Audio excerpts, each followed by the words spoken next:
Like I said, I grew up in a Catholic family. And I believed growing up that the only way that we could get to heaven was to say our prayers, obey God's commandment, and to stay in our place.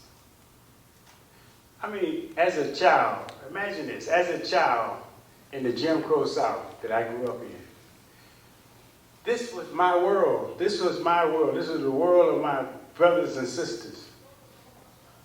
I mean, why would it not be?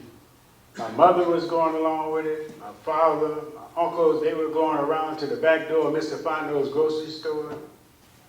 They were going to the back of the bus. They were drinking from the black water fountains and avoiding the white.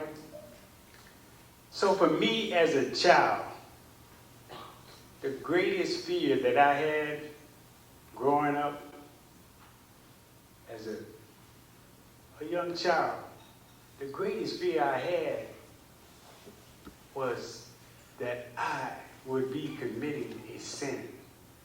I didn't look at it as discrimination. For me, it was a sin to drink from the white fountain. It was a sin to go around to the front door of Mr. Fondo's grocery store. It was a sin. And the worst thing I wanted to do, I was terrified. I did not want to offend God. I thought I would go to hell. So I didn't want to make that mistake. So I lived as a child in terror, hoping that I would never make God angry.